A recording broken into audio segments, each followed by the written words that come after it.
الانبیاء والمرسلین اما بعد۔ قرآن کریم اللہ کی کتاب ہے اور یہ عظیم کتاب ہے۔ نبی کریم صلی اللہ علیہ وسلم نے ارشاد فرمایا کہ جس سینے میں قرآن ہے، جس گھر میں قرآن ہے، وہ سینہ اور وہ گھر آباد ہے، اور جس سینے میں قرآن نہیں یا جس گھر میں قرآن نہیں، وہ گھر بے آباد ہے۔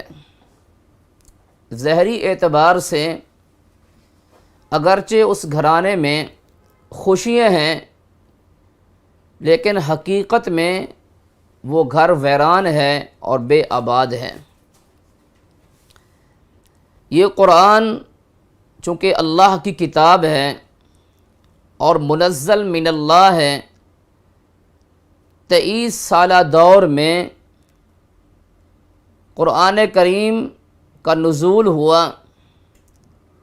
قرآن کریم کا کچھ حصہ مکی ہے اور قرآن کریم کا کچھ حصہ مدنی ہے، یعنی وہ حصہ جو مکہ اور مکہ کے ارد گرد نازل ہوا اسے مکی حصہ کہا جاتا ہے، اور جو حصہ مدینہ میں یا مدینہ کے آس پاس نازل ہوا اسے مدنی حصہ کہا جاتا ہے۔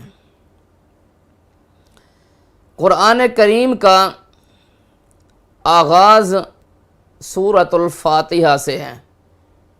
سورۃ الفاتحہ یہ مکی سورہ ہے، یعنی اس کا نزول مکہ میں ہوا، اور مکہ کے ابتدائی دور میں اس سورہ کا نزول ہوا۔ تقریباً 5ویں سورہ ترتیب کے اعتبار سے یہی سورۃ الفاتحہ ہے۔ سورۃ الفاتحہ کے بہت سارے نام ہیں۔ سورۃ الفاتحہ کو ام القرآن بھی کہا جاتا ہے، اور سورۃ الفاتحہ کو قرآن عظیم بھی کہا جاتا ہے، اور سورۃ الفاتحہ کو سبع من المثانی بھی کہا جاتا ہے۔ سیدنا ابو سعید بن معلی فرماتے ہیں کہ آپ صلی اللہ علیہ وسلم نے مجھ سے کہا کہ اے ابو سعید، کیا میں تمہیں قرآن کریم کی ایک ایسی صورت نہ بتاؤں جو قرآن کی سب صورتوں سے بڑھ کر ہے، سب صورتوں سے بہتر ہے؟ میں نے کہا ہاں یا رسول اللہ صلی اللہ علیہ وسلم، آپ ضرور بتائیں۔ تو آپ صلی اللہ علیہ وسلم نے فرمایا کہ وہ الحمدللہ رب العالمین ہے۔ پھر آپ صلی اللہ علیہ وسلم نے فرمایا کہ یہ سورۃ الفاتحہ سبع من المثانی ہے، اور یہ سورۃ الفاتحہ قرآن عظیم ہے۔ یہ صحیح البخاری کتاب التفسیر کے اندر اس آیت کریمہ کی تفسیر موجود ہے۔ نبی کریم صلی اللہ علیہ وسلم نے فرمایا یہ سورۃ الحمد ہے، اور یہ ام القرآن ہے، اور یہ ام الکتاب بھی ہے۔ جیسا کہ سیدنا ابو ہریرہ رضی اللہ تعالی عنہ فرماتے ہیں، اس حدیث کے راوی ہیں، وہ فرماتے ہیں کہ نبی کریم صلی اللہ علیہ وسلم نے فرمایا کہ یہ سورۃ الحمد ہے، یہ ام القرآن ہے، اور یہ ام الکتاب ہے۔ معروف اور جو مشہور نام ہے سورۃ الفاتحہ کا، وہ الفاتحہ ہی ہے۔ فاتحہ کا معنی ہے کھولنے والی کتاب، کھولنے والی شے، یعنی سورۃ الفاتحہ نے مکمل قرآن کو کھول دیے ہیں، یہ قرآن کریم کے مقدمہ کے طور پر ہیں۔ اور علماء کرام کے سورۃ الفاتحہ کے حوالے سے دو قسم کی آراء ہیں۔ ایک رائے تو یہ پائی جاتی ہے کہ یہ سورۃ الفاتحہ چونکہ مکمل قرآن کا خلاصہ ہے تو اسی لیے اسے ام القرآن کہا جاتا ہے، ام الکتاب کہا جاتا ہے، چونکہ مکمل قرآن کا یہ خلاصہ ہے۔ اور کچھ علماء کرام کی رائے یہ ہے کہ سورۃ الفاتحہ چونکہ سورۃ الدعا ہے اور قرآن جو باقی حصہ ہے وہ دعا کا جواب ہے، تو اس لیے اسے ام القرآن اور ام الکتاب کہا جاتا ہے۔ لیکن جو پہلی رائے ہے وہ زیادہ معتبر ہے اور پہلی رائے سب سے زیادہ راجح ہے۔ قرآن کریم پہلی رائے زیادہ راجح ہے، اس لیے کہ مکمل قرآن میں 5 قسم کے علوم کا تذکرہ ہے۔ ایک علم جسے تذکیر بآلاء اللہ کہا جاتا ہے، یعنی اللہ تبارک و تعالی نے زمین بنائی، اللہ نے آسمان بنایا، اللہ نے چاند، سورج اور ہوائیں اور بادلوں کو اللہ نے چلا دیا، یعنی ان تمام چیزوں کا تذکرہ قرآن کریم کی مختلف آیات کے اندر ملتا ہے۔ تو اسی لیے ان آیات کو تذکیر بآلاء اللہ کہا جاتا ہے۔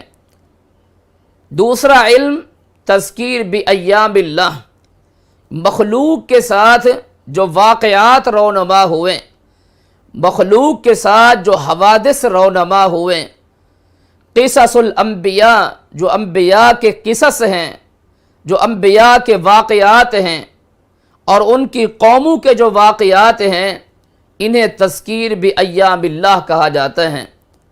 تیسرا علم جسے تذکیر بالموت وما بعدہ کہا جاتا ہے، یعنی جن آیات میں موت کا تذکرہ اور موت کے بعد آخرت کے احوال کا ذکر ہے، انہیں تذکیر بالموت وما بعدہ کہا جاتا ہے۔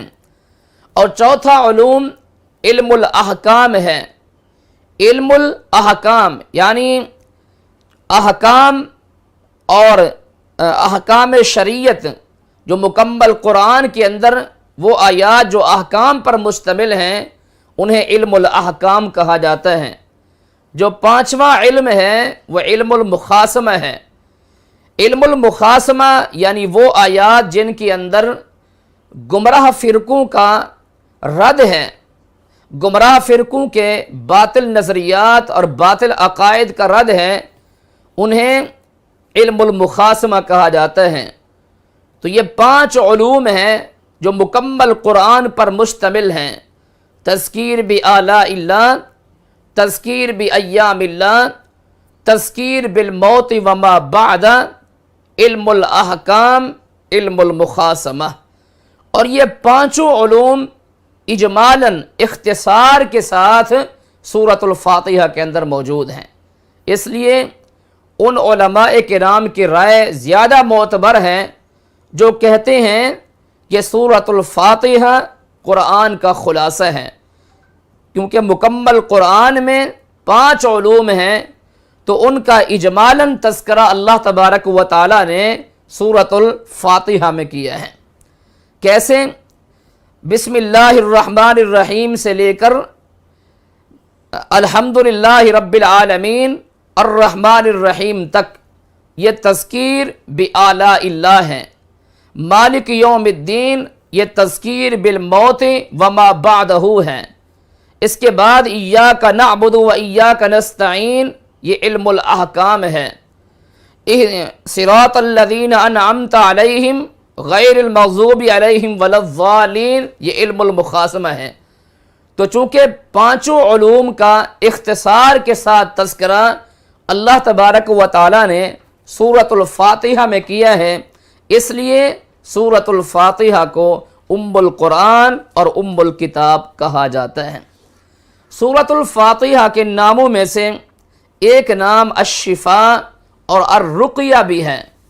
سیدنا ابو سعید خدری رضی اللہ تعالی عنہ فرماتے ہیں، ایک دن ہم سفر کے اندر تھے، قبیلے کے ایک سردار کو بچھو نے کاٹ لیا، تو وہ ہمارے پاس آئے۔ حضرت ابو سعید خدری فرماتے ہیں، میں نے اس پر دم کیا، اس پر رقیہ کیا اور سورۃ الفاتحہ کا رقیہ کیا، تو جیسے جیسے میں اس پر رقیہ کرتا چلا گیا وہ بالکل صحت یاب ہو گیا اور ٹھیک ٹھاک ہو گیا۔ ایک دوسری حدیث میں آتا ہے کہ ہم نے پھر وہاں سے 30 بکریاں حاصل کیں اور ہم مدینہ میں آئے، نبی کریم صلی اللہ علیہ وسلم کے سامنے اس بات کو پیش کیا تو آپ صلی اللہ علیہ وسلم نے فرمایا کہ یہ حلال مال ہے، ان احق ما اخذتم علیہ اجرا فہو کتاب اللہ، کہ سب سے زیادہ حلال کمائی وہ ہے کہ جو تم اجرت لو کتاب اللہ کے اوپر۔ تو یہ بات صحیح البخاری کتاب الطب کے اندر موجود ہے۔ تو لہذا سورۃ الفاتحہ کے ناموں میں سے ایک نام الشفاء اور رقیہ بھی ہے۔ سورۃ الفاتحہ کے اور بھی بہت سارے نام ہیں، اسے تعلیم المسئلہ بھی کہا جاتا ہے اور اسے الدعاء بھی کہا جاتا ہے، اس لیے کہ دعا کا تذکرہ سورۃ الفاتحہ کے اندر موجود ہے، اور اسے الصلاۃ بھی کہا جاتا ہے، جیسا کہ حدیث قدسی میں ہے، نبی کریم صلی اللہ علیہ وسلم نے ارشاد فرمایا کہ اللہ تبارک و تعالی فرماتے ہیں کہ میں نے صلاۃ کو اپنے اور اپنے بندے کے درمیان تقسیم کر دیا ہے۔ جب میرا بندہ الحمدللہ رب العالمین کہتا ہے تو اللہ تبارک و تعالی فرماتے ہیں حمدنی عبدی، میرا بندہ میری حمد بیان کر رہا ہے۔ وَإِذَا قَالَ الرَّحْمَنِ الرَّحِيمِ قَالَ اللَّهُ عَزَّ وَجَلَّ أَثْنَى عَلَيَّ عَبْدِي، فرمایا جب میرا بندہ الرحمن الرحیم کہتا ہے تو اللہ تبارک و تعالی فرماتے ہیں میرا بندہ میری ثنا بیان کر رہا ہے۔ وَإِذَا قَالَ مَالِكِ يَوْمِ الدِّينِ، اور جب بندہ مالک یوم الدین کہتا ہے تو اللہ تبارک و تعالی فرماتے ہیں مجدنی عبدی، میرا بندہ میری تمجید بیان کر رہا ہے۔ وَإِذَا قَالَ إِيَّاكَ نَعْبُدُ وَإِيَّاكَ نَسْتَعِينُ قَالَ اللَّهُ عَزَّ وَجَلَّ هَذَا بَيْنِي وَبَيْنَ عَبْدِي وَلِعَبْدِي مَا سَأَلَ، کہ یہ میرے اور میرے بندے کے درمیان مشترک معاملہ ہے۔ اے میرے بندے اب تم مجھ سے مانگو، جو مانگو گے میں تمہاری دعا سنوں گا اور قبول کروں گا۔ لہٰذا بندہ پھر دعا مانگتا ہے کہ اے اللہ ہمیں صراط مستقیم عطا فرما، جو وہ راستہ عطا فرما جو انعام یافتہ بندوں کا راستہ ہے، مغضوب علیہم ولا الضالین کا راستہ نہ ہو۔ تو اس لیے اس حدیث کے مطابق سورۃ الفاتحہ کو الصلاۃ بھی کہا جاتا ہے۔ تو یہ تقریباً 10 نام میں نے آپ کو بتائے ہیں۔ اسے الفاتحہ بھی کہتے ہیں، اسے الحمد بھی کہتے ہیں، اسے سبع من المثانی بھی کہتے ہیں، اور اسے ام القرآن بھی کہتے ہیں، اور اسے ام الکتاب بھی کہتے ہیں، اور اسے الشفاء اور رقیہ بھی کہا جاتا ہے، اور اسے الدعاء بھی کہا جاتا ہے، اور اسے تعلیم المسئلہ بھی کہا جاتا ہے، اور اسے الصلاۃ بھی کہا جاتا ہے۔ بعض علماء کرام نے ان کے علاوہ اور نام بھی بتائے ہیں، لیکن جو معتبر ہیں احادیث کی روشنی میں وہ یہ 10 نام ہیں۔ امام بیضاوی رحمۃ اللہ علیہ نے ان ناموں کا تذکرہ اپنی کتاب تفسیر بیضاوی کے آغاز میں کیا ہے۔ سورۃ الفاتحہ یہ مکی سورہ ہے اور اس کی 7 آیات ہیں۔ بسم اللہ الرحمن الرحیم، بسم اللہ الرحمن الرحیم، میں اللہ کے نام سے شروع کرتا ہوں جو بڑا مہربان نہایت رحم والا ہے۔ یہ بسم اللہ الرحمن الرحیم کیا یہ فاتحہ کا جز ہے یا فاتحہ کا جز نہیں؟ یعنی سورۃ الفاتحہ کا یہ حصہ ہے یہ سورۃ الفاتحہ کا حصہ نہیں۔ اس کے حوالے سے دونوں آراء پائی جاتی ہیں۔ کچھ علماء کرام تو بسم اللہ الرحمن الرحیم کو فاتحہ کا جز نہیں مانتے، البتہ کثیر علماء کرام بسم اللہ الرحمن الرحیم کو فاتحہ کا جز مانتے ہیں۔ میرے نزدیک بھی بسم اللہ الرحمن الرحیم یہ فاتحہ کا جز ہے۔ میں شروع کرتا ہوں اللہ کے نام سے جو بڑا مہربان نہایت رحم والا ہے۔ الحمدللہ رب العالمین، تمام تعریف اللہ کے لیے ہے جو رب العالمین ہے۔ حمد تعریف کو کہا جاتا ہے جو نعمت کے مقابلے میں اگر تعریف کی جائے تو اسے شکر کہتے ہیں، اور جو نعمت کے مقابلے میں تعریف نہ ہو اسے حمد کہا جاتا ہے۔ حمد اور شکر دونوں اللہ تبارک و تعالیٰ کے لیے ہیں۔ الحمدللہ رب العالمین، تمام تعریف، ہر قسم کی تعریف اللہ کے لیے ہے۔ اللہ، یہ اللہ تبارک و تعالیٰ کا ذاتی نام ہے۔ باقی جتنے بھی نام ہیں یہ اللہ تبارک و تعالیٰ کے صفاتی نام ہیں، لیکن یہ اللہ تبارک و تعالیٰ کا ذاتی نام ہے اور یہ علم کی حیثیت پر ہے۔ تمام تعریف کا مالک اللہ ہے، وہ اللہ جو رب العالمین ہے۔ رب العالمین، رب کے مختلف معانی بیان کیے جاتے ہیں، لیکن صرف ایک معنی بیان کرتا ہوں یہاں پر کہ رب کا معنی پالنے والا، رب کا معنی مربی، العالمین، عالمین یہ جمع ہے عالم کی۔ عالم کہتے ہیں جہان کو، یعنی وہ اللہ جو تمام جہان والوں کا رب ہے، جو غیب کا بھی رب ہے، جو عالم الشہادہ بھی ہے، جو عالم الانس بھی ہے، جو عالم الجن بھی ہے، یعنی تمام جہانوں کا رب، تمام جہانوں کا پالنے والا اللہ ہے۔ تمام تعریف اللہ کے لیے جو رب العالمین ہے۔ یہ رب العالمین اللہ تبارک و تعالیٰ کی پہلی صفت ہے۔ سورۃ الفاتحہ میں اللہ تبارک و تعالیٰ نے اپنی 4 صفات بیان فرمائی ہیں۔ صفت اول رب العالمین، اور صفت ثانی یعنی جو دوسری صفت ہے وہ الرحمن ہے، جو تیسری صفت ہے وہ الرحیم ہے، جو چوتھی صفت ہے وہ مالک یوم الدین ہے۔ یعنی اس مقام پر اللہ تبارک و تعالیٰ نے اپنی 4 صفات بیان کرنے کے بعد اللہ تبارک و تعالیٰ فرماتے ہیں کہ جو رب العالمین ہے، جو رحمان ہے، جو رحیم ہے، جو مالک یوم الدین ہے، ہر قسم کی حمد کا مستحق بھی وہی ہے۔ الرحمن یہ اللہ تبارک و تعالیٰ کی صفت ہے۔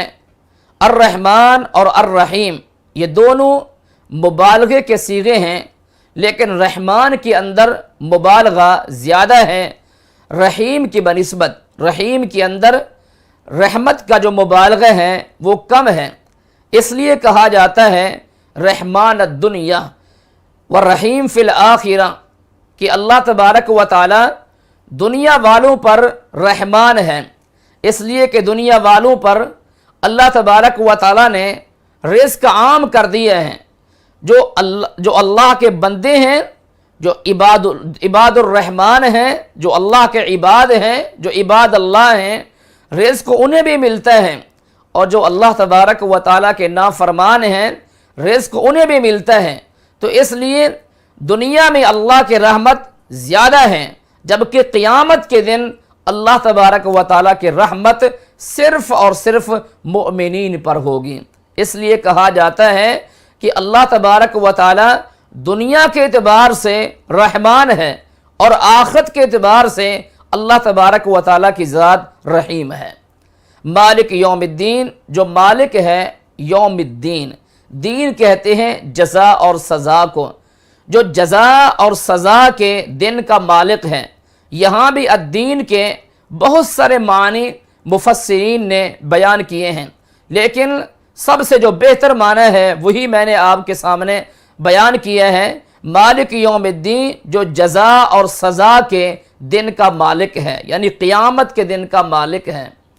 ایاک نعبد و ایاک نستعین، نعبد یہ جمع متکلم کا صیغہ ہے گرامر کے اعتبار سے، اور جو نستعین ہے یہ بھی باب استفعال ہے اور گرامر کے اعتبار سے یہ بھی جمع متکلم کا صیغہ ہے۔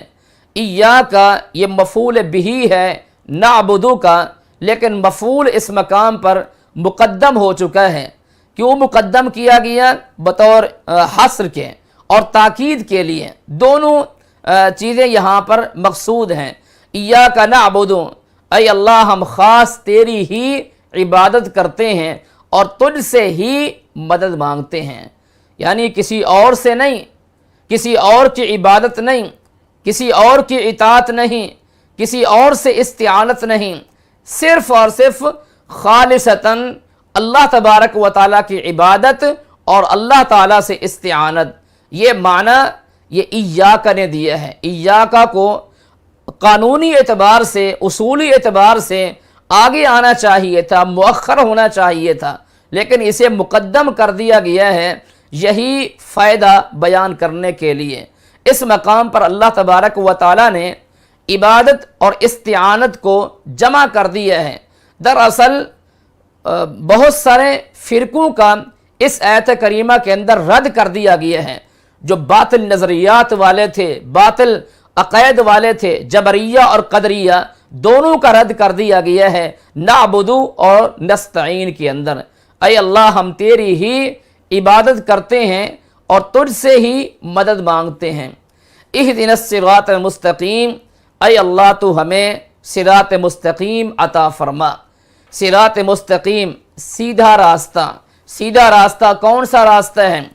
نبی کریم صلی اللہ علیہ وسلم نے ارشاد فرمایا ما انا علیہ و اصحابی، سیدھا راستہ صراط مستقیم وہ راستہ ہے جس پر میں ہوں اور میرے صحابہ کرام ہیں۔ صحابہ کرام نے نبی سے پوچھا کہ یا رسول اللہ صلی اللہ علیہ وسلم صراط مستقیم کون سا ہے؟ تو آپ صلی اللہ علیہ وسلم نے ارشاد فرمایا ما انا علیہ و اصحابی، جس پر میں ہوں اور میرے صحابہ کرام ہیں۔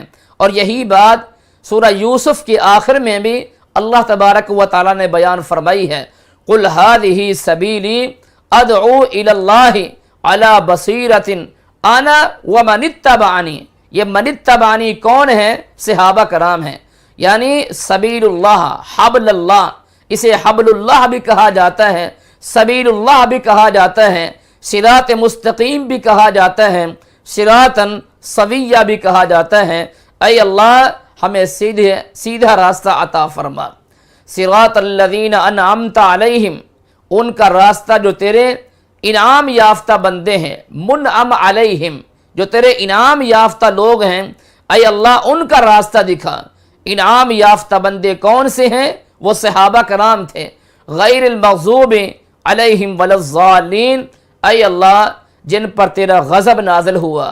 نبی کریم صلی اللہ علیہ وسلم نے ارشاد فرمایا کہ مغضوب علیہم سے مراد یہود ہیں، ولا الضالین، ضالین سے مراد نصارہ ہیں، عیسائی ہیں۔ اے اللہ ہمیں ان کا راستہ نہ دکھا جو جنہوں نے تیرے ساتھ اعلان جنگ کیا۔ یہودیوں نے اللہ تبارک و تعالیٰ کے ساتھ اعلان جنگ کیا۔ جو نصارہ تھے، عیسائی تھے، وہ بت پرست تھے اور ان کے باطل نظریات تھے، باطل عقائد تھے، ان کا تثلیث کا عقیدہ تھا، وحدت الوجود کا عقیدہ تھا نصارہ کا، وہ گمراہ لوگ تھے۔ اے اللہ ہمیں ان کا راستہ نہ دکھا جنہوں نے تیرے ساتھ اعلان جنگ کیا، اور ان کا راستہ نہ دکھا جو ضالین ہیں، جو گمراہ لوگ ہیں، جو نصارہ ہیں۔ اس کے بعد لکھا آپ نے پڑھا ہوگا فاتحہ کے آخر میں کہ آخر میں آمین ہے، چونکہ فاتحہ کے اندر دعا کا تذکرہ ہے، چونکہ فاتحہ میں دعا کا تذکرہ ہے تو لہٰذا آخر میں پھر آمین ہے۔ آمین گرامر کے اعتبار سے اسے اسم فعل کہا جاتا ہے، یعنی آمین اسم ہے لیکن فعل کے معنی میں ہے کس فعل کے معنی میں ہے؟ فعل استجب کے معنی میں ہے۔ استجب، جو گرامر سے واقف لوگ ہیں انہیں پتہ ہے کہ استجاب یستجیب استجب یہ فعل امر ہے، اور فعل امر کا پہلا صیغہ واحد مذکر حاضر کا صیغہ ہے، تو آمین استجب کے معنی میں ہوتا ہے اے اللہ ہماری اس دعا کو قبول فرما۔ تو یہ سورۃ الفاتحہ کی مختصر تفسیر میں نے آپ کے سامنے بیان کی ہے۔ یہ سورۃ الفاتحہ، اس کے میں نے آپ کو نام بتائیں، اس کے جو ہے اس کی جو ترتیب نزول کا جو ہے یہ کب نازل ہوئی، مکہ کے ابتدائی دور میں، وہ میں نے آپ کو بتایا۔ اللہ تبارک و تعالیٰ کی ذات، اللہ تعالیٰ کا جو عالم ہے وہ میں نے بتایا۔ پھر اللہ تبارک و تعالیٰ کی جو 4 صفات کا تذکرہ ہے اس کا میں نے ذکر کیا، پھر عبادت اور استعانت کا تذکرہ کیا، پھر دعا کا تذکرہ کیا، پھر جو صراط مستقیم ہے اس کی تفصیل کی ہے کہ صراط مستقیم کون سا راستہ ہے، پھر مغضوب علیہم کون لوگ ہیں اور ضالین کون لوگ ہیں، جو انعام یافتہ بندے ہیں وہ کون لوگ ہیں۔ قرآن کریم کے جو ذاتی نام ہیں وہ 5 نام قرآن کریم کے ذاتی ہیں۔ اسے القرآن بھی کہا جاتا ہے، یعنی وہ کتاب جسے بار بار پڑھا جاتا ہے، اور قرآن کریم کو الکتاب بھی کہا جاتا ہے، اس لیے کہ ذالک الکتاب لا ریب فیہ، آگے سورہ بقرہ میں ہے ذالک الکتاب، قرآن کو الکتاب کہا گیا، یعنی خاص کتاب، عام کتاب نہیں بلکہ خاص کتاب ہے۔ اور یہ قرآن اسے الفرقان بھی کہا جاتا ہے، یعنی اس کتاب نے حق اور باطل کے درمیان فرق کر دیا ہے، جیسا کہ اللہ تبارک و تعالیٰ فرماتے ہیں تبارک الذی نزل الفرقان علی عبدہ لیکون للعالمین نذیرا، اور اس قرآن کو تنزیل بھی کہا جاتا ہے، جیسا کہ اللہ تبارک و تعالیٰ فرماتے ہیں تنزیل من رب العالمین، اور اس قرآن کو الذکر بھی کہا جاتا ہے، جیسا کہ اللہ تبارک و تعالیٰ فرماتے ہیں وَلَقَدْ أَنزَلْنَا إِلَيْكُمُ الذِّكْرَ کہ ہم نے تمہاری طرف ذکر کو اتارا، ذکر کو نازل کیا۔ تو یہ قرآن کریم کے 5 ذاتی نام ہیں۔ البتہ قرآن کریم کے جو صفاتی نام ہیں وہ بہت زیادہ ہیں۔ اللہ تعالیٰ سے دعا ہے کہ اللہ تبارک و جو کچھ میں نے بیان کیا۔ سورۃ البقرہ یہ مدنی سورہ ہے، اور مدینہ کے ابتدائی دور میں سورۃ البقرہ کا نزول ہوا۔ مدینہ میں رسول اکرم صلی اللہ علیہ وسلم نے پہنچنے کے بعد سب سے جو پہلا کام کیا وہ مسجد کی تعمیر تھی، اور دوسرا جو کام تھا وہ مہاجرین کی معاش کا مسئلہ تھا۔ اس لیے آپ صلی اللہ علیہ وسلم نے مہاجرین اور انصار کے مابین سلسلہ مواخات قائم کیا، مہاجرین اور انصار کے درمیان بھائی چارگی قائم فرمائی۔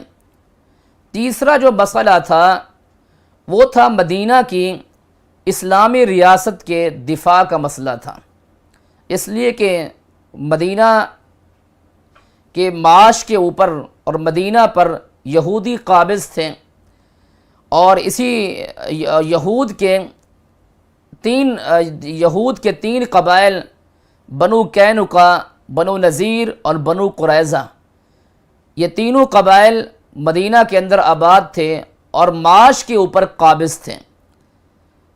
اور اسی طرح کچھ مشرکین کے قبائل بھی، مثلا اوس کا قبیلہ اور خزرج کا قبیلہ، یہ مشرکین قبائل تھے، یہ بھی مدینہ کے اندر معاش کے اوپر قابض تھے۔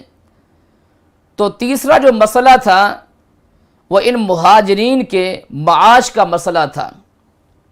اس لیے اللہ تبارک و تعالیٰ نے سورۃ البقرہ کے آغاز میں منافقین کا تذکرہ کیا، اور سورۃ البقرہ کے اندر اللہ تبارک و تعالیٰ نے یہود کا تذکرہ کیا، بنی اسرائیل کا تذکرہ کیا، بلکہ کہا جاتا ہے کہ سورۃ البقرہ کا جو مرکزی مضمون ہے وہ ہے کہ بنی اسرائیل کو اسلام کی دعوت دی گئی ہے۔ سورۃ البقرہ کے اندر بنی اسرائیل کو اسلام کی دعوت دی گئی ہے، آخری نبی صلی اللہ علیہ وسلم کی تعلیمات کی طرف دعوت دی گئی ہے۔ تو اس لیے سورۃ البقرہ مدینہ کے ابتدائی دور میں اس کا نزول ہوا، لیکن سورۃ البقرہ کا کچھ حصہ ایسا ہے جو مدینہ کے آخر میں نازل ہوا، مدینہ کے اواخر میں، مثلا جیسے سود والی جو آیت کریمہ ہے، سود کے جو حرمت ہیں وہ مدینہ کے اواخر میں اس کا نزول ہوا، تو اس لیے اس کا اکثر حصہ مدینہ کے ابتدائی دور میں نازل ہوا۔ اسے مدنی سورہ کہا جاتا ہے اور اس کی آیات 286 اس کی آیات ہیں اور 40 اس کے رکوع ہیں۔ سورۃ البقرہ کی بہت زیادہ فضیلت احادیث مبارکہ کے اندر موجود ہے۔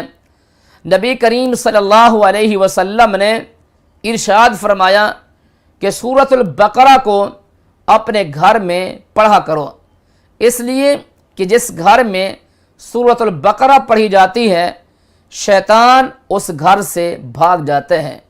یہ صحیح مسلم کتاب صلاۃ المسافرین و قصرہا کے اندر یہ حدیث موجود ہے۔ ایک اور حدیث میں نبی کریم صلی اللہ علیہ وسلم نے ارشاد فرمایا اقرأوا الزہراوین، فرمایا زہراوین پڑھا کرو، یعنی دو صورتیں جو جگمگانے والی صورتیں ہیں، یعنی سورۃ البقرہ اور آل عمران، ان دو صورتوں کو پڑھا کرو، اس لیے کہ یہ دونوں صورتیں قیامت کے دن سائبان کی طرح آئیں گی اور اپنے ساتھی کے حق میں سفارش کریں گی۔ یعنی جو شخص دنیا میں سورۃ البقرہ اور سورہ آل عمران کو پڑھتا ہے، قیامت کے دن یہ دونوں صورتیں اس کے حق میں سفارش کریں گی۔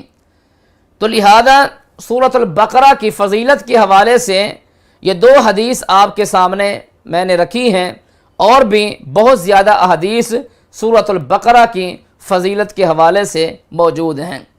بسم اللہ الرحمن الرحیم۔ الف لام میم، اس کا آغاز ہے الف لام میم سے۔ الف لام میم کے معانی مختلف بیان کیے جاتے ہیں، لیکن حقیقت یہ ہے کہ ان الف لام میم کی مراد کو اللہ تبارک و تعالی بہتر جانتے ہیں۔ یہ حروف مقطعات ہیں، یعنی انہیں توڑ کر پڑھا جاتا ہے، اور یہ حروف مقطعات علماء کرام کے امتحان کے لیے اللہ نے الف لام میم کو نازل فرمایا۔ 29 صورتیں ایسی ہیں قرآن کریم کی جن کا آغاز حروف مقطعات سے ہے، مثلا صاد والقرآن، سورہ قاف والقرآن، سورہ نون والقلم، سورہ المومن، حامیم تنزیل الکتاب، سورہ حامیم السجدہ، سورہ حامیم تنزیل زخرف سورہ حامیم والکتاب المبین الدخان۔ تو یعنی 29 صورتیں ایسی ہیں جن کا آغاز حروف مقطعات سے کیا جاتا ہے۔ ان کے معنی اور ان کی حقیقت کو اللہ تبارک و تعالی بہتر جانتے ہیں۔ اور الف لام میم یہ عرب کو چیلنج بھی ہے، اس لیے کہ ان کی زبان بھی عربی تھی اور الف لام میم حروف بھی عربی ہیں، تو اللہ تبارک و تعالی نے عرب کو چیلنج کیا کہ اگر تمہارے پاس استطاعت ہے، اگر تمہارے پاس ہمت ہے تو الف لام میم جیسا کلام پیش کر کے دکھاؤ، لیکن کسی میں یہ ہمت اور جرت پیدا نہ ہو سکی کہ وہ الف لام میم جیسا کلام وہ پیش کریں۔ تو گویا کہ عرب کو یہ چیلنج بھی تھا الف لام میم کے ذریعے۔ تو ان کی حقیقت کو، ان کے معنی کو اور ان کے مفاہیم کو اور ان کے مقاصد کو اللہ تبارک و تعالی بہتر جانتے ہیں۔ ذالک الکتاب، یہ عظیم کتاب ہے، لا ریب فیہ، اس عظیم کتاب میں کسی قسم کے شک کی کوئی گنجائش نہیں ہے، لا ریب فیہ، اس میں کوئی شک نہیں ہے۔ ھدی للمتقین، یہ قرآن ہدایت والی کتاب ہے متقی اور پرہیزگار لوگوں کے لیے۔ ویسے تو قرآن ہدایت والی کتاب ہے سب کے لیے، جیسا کہ اللہ تبارک و تعالیٰ فرماتے ہیں ھدی للناس، کہ یہ قرآن لوگوں کی ہدایت کے لیے ہم نے اتارا۔ تو الناس میں متقین بھی شامل ہیں اور الناس کے اندر غیر متقین بھی شامل ہیں، مگر اس مقام پر اللہ تبارک و تعالیٰ فرماتے ہیں کہ یہ قرآن ہدایت والی کتاب ہے متقی بندوں کے لیے، اس لیے کہ متقی لوگ ہی قرآن سے فائدہ اٹھاتے ہیں، قرآن سے مستفید ہوتے ہیں، قرآن سے فیض یاب ہوتے ہیں۔ اس لیے اللہ تعالیٰ فرماتے ہیں ھدی للمتقین، یہ قرآن ہدایت والی کتاب ہے متقی لوگوں کے لیے۔ متقی اور پرہیزگار بندوں کی اللہ تبارک و تعالیٰ نے اس مقام پر 6 صفات بیان فرمائی ہیں۔ جو پہلی صفت ہے وہ ہے الذین یؤمنون بالغیب، فرمایا ان کا ایمان غیب پر ہوتا ہے، یہ پہلی صفت ہے۔ غیب، ایمان بالغیب، ایمان یعنی ملائکہ ہمارے سے غیب ہیں، اور اسی طرح آخرت کا جو معاملہ ہے وہ ہمارے سے پوشیدہ ہے۔ انبیاء کرام دنیا میں تشریف لائے اور دنیا سے چلے گئے تو وہ بھی ایک غیب کا معاملہ ہے۔ الذین یؤمنون بالغیب، اللہ تبارک و تعالیٰ کی ذات بھی ہمارے سے غیب ہے، لیکن اللہ کے اوپر ہمارا ایمان ہے۔ قبر کے نعمتوں پر یا قبر کے عذاب پر ہمارا ایمان ہے، حالانکہ وہ ایک غیبی معاملہ ہے۔ فرمایا متقی بندوں کی پہلی صفت یہ ہے کہ وہ ایمان بالغیب، یعنی غیب پر ان کا ایمان ہوتا ہے۔ اور متقی بندوں کی دوسری صفت یہ ہے یقیمون الصلاۃ، فرمایا نماز قائم کرتے ہیں، اپنی نمازوں کو سیدھا کرتے ہیں، خشوع اور خضوع کے ساتھ وقت پر نماز کو ادا کرتے ہیں۔ یہ سارے معنی اقامت الصلاۃ کے اندر موجود ہیں۔ یعنی اللہ تبارک و تعالی یوں بھی کہہ سکتے تھے الذین یؤدون الصلاۃ، کہ وہ لوگ جو نماز کی ادائیگی کرتے ہیں، مگر اللہ تعالیٰ نے یؤدون نہیں کہا، بلکہ اللہ تبارک و تعالیٰ فرماتے ہیں یقیمون الصلاۃ، جو نماز کو قائم کرتے ہیں۔ اقامت کے اندر خشوع خضوع بھی شامل ہے، اور اقامت کے اندر نماز کی ادائیگی، وقت پر ادائیگی یہ بھی شامل ہے، اور نماز کی ادائیگی رسول اکرم صلی اللہ علیہ وسلم کے بتائے ہوئے طریقے کے مطابق یہ بھی اس میں شامل ہے۔ الذین یقیمون الصلاۃ، متقی بندوں کی دوسری صفت یہ ہے کہ وہ نماز کو قائم کرتے ہیں۔ اور متقی بندوں کی تیسری صفت اللہ تبارک و تعالیٰ فرماتے ہیں مما رزقناہم ینفقون، فرمایا ہمارے دیے ہوئے مال میں سے خرچ کرتے ہیں، زکوٰۃ کی صورت میں خرچ کرتے ہیں، نفلی صدقات کی صورت میں خرچ کرتے ہیں، یا خیرات کی صورت میں خرچ کرتے ہیں۔ مما رزقنا، مفسرین کہتے ہیں اس مقام پر رزقنا یہ جمع متکلم کا صیغہ ہے اور فعل ماضی معروف ہے۔ اللہ تبارک و تعالیٰ فرماتے ہیں انسان کے پاس جو کچھ بھی ہے وہ ہماری عطا ہے، وہ مال ہمارا ہے، انسان کا اپنا کوئی کمال نہیں۔ اس لیے اللہ تعالیٰ فرماتے ہیں مما رزقناہم ینفقون، ہمارے دیے ہوئے مال میں سے خرچ کرتے ہیں۔ اس مقام پر مفسرین فرماتے ہیں کہ مما یہ اصل میں من تھا، من یہاں تبعیض کا ہے، من کے بہت سارے معنی ہیں، لیکن من کے ان معنی میں سے ایک معنی من کا تبعیض کا بھی ہوتا ہے، یعنی بعض مال خرچ کرتے ہیں۔ اس کا معنی یہ ہے کہ مؤمنین جو متقی پرہیزگار لوگ ہیں وہ سارا مال اللہ کے راستے میں خرچ نہیں کرتے، بلکہ مال کا کچھ حصہ جو اللہ کا حق ہے اسے اللہ کی طرف جو ہے لوٹا دیتے ہیں، اللہ کے راستے میں خرچ کرتے ہیں۔ یہ متقی بندوں کی یہ تیسری صفت ہے۔ چوتھی صفت والذین یؤمنون بما انزل الیک، فرمایا کہ ان کا ایمان ہے اس کتاب پر جو کتاب آپ کی طرف نازل ہوئی۔ اس سے مراد قرآن کریم ہے، یعنی ان کا ایمان قرآن پر ان کا ایمان ہے۔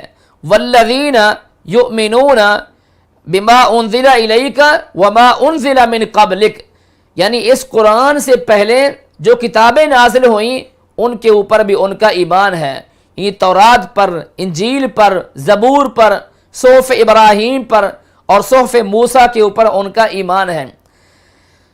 لیکن قرآن کریم پر جو ایمان ہے ہمارا وہ تفصیلاً ایمان ہے، یعنی قرآن کریم کی ایک ایک آیت کے اوپر ہمارا ایمان، قرآن کریم کے ایک ایک حرف کے اوپر ہمارا ایمان ہے، قرآن کریم کے ایک ایک مسئلے کے اوپر ہمارا ایمان ہے، قرآن کریم کے ایک ایک حکم کے اوپر ہمارا ایمان ہے، یعنی قرآن پر ہمارا ایمان تفصیلاً ایمان ہے۔ لیکن قرآن سے پہلے جو کتابیں نازل ہوئیں ان کے اوپر ہمارا ایمان اجمالاً ایمان ہے، اختصار کے ساتھ ایمان ہے، یعنی ہم تسلیم کرتے ہیں کہ وہ کتابیں اللہ تبارک و تعالیٰ نے ان کتابوں کو اتارا اور مختلف انبیاء کی طرف ان کتابوں کو بھیجا اس دور کی اقوام کی امتوں کی ہدایت کے لیے، ورنہ تو اس وقت تورات جو انجیل ہے یہ محرف ہو چکی ہیں۔ تو قرآن کے اوپر ہمارا ایمان تفصیلاً ہے، لیکن جو سابقہ کتابیں تھیں، جو پہلی کتابیں تھیں، ان کے اوپر ہمارا ایمان اختصار کے ساتھ اجمالاً ہمارا ایمان ہے۔ اور متقی بندوں کی جو چھٹی صفت ہے آخرت کے اوپر یقین، آخرت کے اوپر یقین کہ آخرت دن جزا اور سزا کا دن ہے، ایمان والوں کے لیے جزا کا دن ہے، کفار اور مشرکین کے لیے، رب کے نافرمانوں کے لیے سزا کا دن ہے۔ آخرت کے اوپر اللہ کے مطیع اور اللہ کے فرم بردار ہیں، اور کچھ لوگ وہ ہیں کہ جو اللہ کے نافرمان ہیں جنہیں کفار کہا جاتا ہے، اور کچھ لوگ وہ ہیں جنہیں منافقین کہا جاتا ہے، یعنی منافقین کا جو طبقہ ہے، منافقین کا جو گروہ ہے وہ نہ تو ایمان والوں کے ساتھ ہوتا ہے اور نہ ہی وہ کفار کے ساتھ ہوتا ہے، بلکہ منافقین مفاد پرست ہوتے ہیں، وہ اپنا مفاد دیکھتے ہیں۔ تو وہ تیسرا گروہ ہے۔ اللہ تبارک و تعالیٰ نے تینوں گروہوں کا تذکرہ، ایمان والوں کا، متقی اور پرہیزگار لوگوں کا، اور کفار کا تذکرہ اور منافقین کا تذکرہ سورۃ البقرہ کے آغاز میں کیا ہے۔ ابھی آپ نے متقی بندوں کا تذکرہ، متقی بندوں کی صفات، متقی بندوں کی ہدایت، متقی بندوں کے لیے کامیابی، یہ آپ نے سنا۔ اس کے بعد اللہ تعالیٰ نے دوسرے گروہ جو جنہیں کفار کہا جاتا ہے، اللہ نے ان کا تذکرہ کیا۔ ان الذین کفروا، فرمایا بے شک وہ لوگ جو کافر ہیں، سواء علیہم، ان پر برابر ہیں، انذرتہم، آپ ان کو ڈرائیں، ام لم تنذرہم، یا آپ انہیں نہ ڈرائیں، لا یؤمنون، ایمان نہیں لائیں گے۔ یعنی اللہ کی تقدیر میں اللہ تبارک و تعالیٰ نے اپنے فیصلوں میں جن کو کافر لکھ دیا ہے، کفر جن کے نصیب میں کر دیا ہے، اللہ تبارک و تعالیٰ اپنے حبیب علیہ الصلاۃ والسلام سے فرما رہے ہیں کہ اے میرے حبیب علیہ الصلاۃ والسلام، آپ انہیں ڈرائیں، ابو جہل جیسے، ابو طالب جیسے، یا آپ انہیں نہ ڈرائیں، لا یؤمنون، وہ کبھی بھی ایمان نہیں لائیں گے۔ حالانکہ بہت سارے صحابہ کرام جو پہلے حالت کفر میں تھے، اللہ تبارک و تعالیٰ نے انہیں ہدایت عطا فرمائی، وہ ایمان کی طرف آ گئے، نبی کا کلمہ پڑھ لیا، صحابیت کا شرف اور صحابیت کا جو اعزاز ہے وہ حاصل کر لیا۔ اس آیت کریمہ میں اللہ تبارک و تعالیٰ ان کفار کا تذکرہ کر رہے ہیں کہ جو کفار اللہ کی تقدیر میں کافر ہی لکھ دیے گئے تھے، یعنی جن کے مقدر اور نصیب کے اندر کفر لکھ دیا، اللہ نے جن کے متعلق فیصلہ کر دیا، اللہ تعالیٰ ان کے بارے میں اپنے نبی